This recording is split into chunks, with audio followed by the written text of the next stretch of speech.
Vous aimez les chevaux, ça tombe bien, on en parle tout de suite dans le métier de la semaine.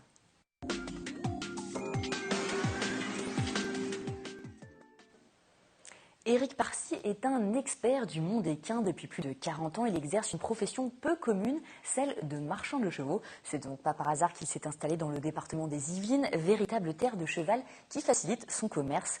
Nous l'avons suivi lors d'une rencontre avec un client afin d'en savoir un peu plus sur sa profession. Yolène Thorez et Élodie Moine. Bonjour, entrez.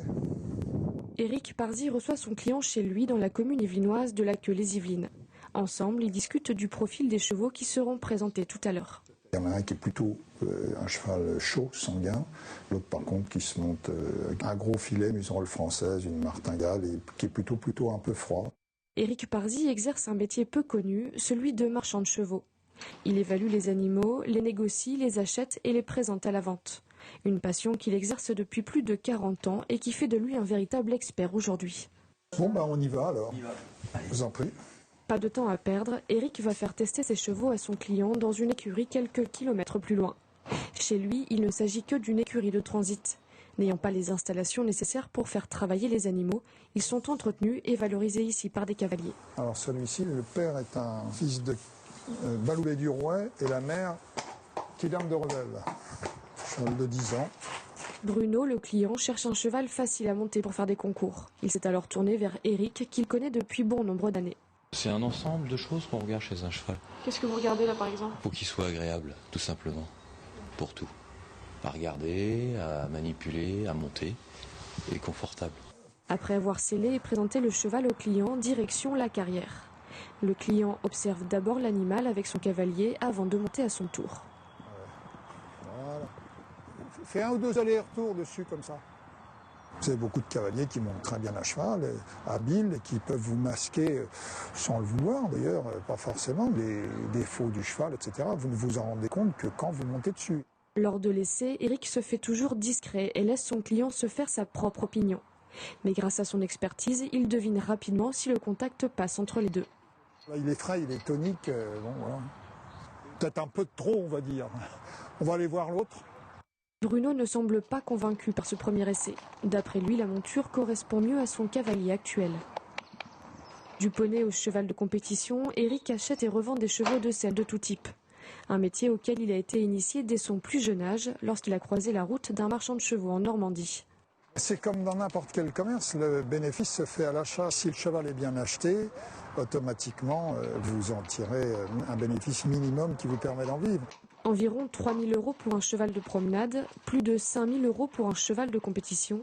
Les prix varient par rapport à la régularité de leur performance, par exemple. La négociation entre aussi en jeu. Quand vous avez un cheval qui est bien dressé, qui recule, qui appuie, qui change de pied, qui se met en place, etc., il y a toujours des clients qui est gentil, qui est facile à monter, etc. Il y a toujours des clients pour acheter ça. Donc c'est un type de cheval qui est quand même recherché. Depuis 1972, il connaît les besoins et a su se constituer un véritable réseau. Éric vend la plupart de ses animaux en Europe et achète principalement en France, pays d'élevage. Ah non, il est bien là. Cavalier depuis plusieurs mois de ses 2 chevaux, Antoine s'est attaché à eux, mais il en est conscient. Ils peuvent être vendus du jour au lendemain et quitter son écurie. Ça me touche un petit peu, mais on est dans l'obligation de vendre des chevaux pour gagner sa vie, donc il faut bien qu'il parte. S'il doit partir là, il part là. L'essai continue avec le 2e cheval. Ça a l'air de bien se passer si vous voulez prendre la combinaison. Tout de suite, Éric le voit, son client semble mieux s'accorder avec ce cheval. Dans ce genre d'histoire-là, on propose et puis l'acheteur dispose. C'est lui qui fait son choix. Mais c'est vrai qu'il s'accorde bien avec. Je préfère ce cheval-là. Parce que d'abord, il saute plus en ligne. Il se vrille pas. Et j'ai des meilleures sensations dessus. Bruno doit voir d'autres chevaux avant de faire son choix. Il reviendra peut-être le tester d'ici quelques semaines. En attendant, Éric profite de sa monture. Quelques jours ou quelques mois, il ne garde jamais ses chevaux très longtemps. Répartis dans toute la France, il en compte parfois jusqu'à 70.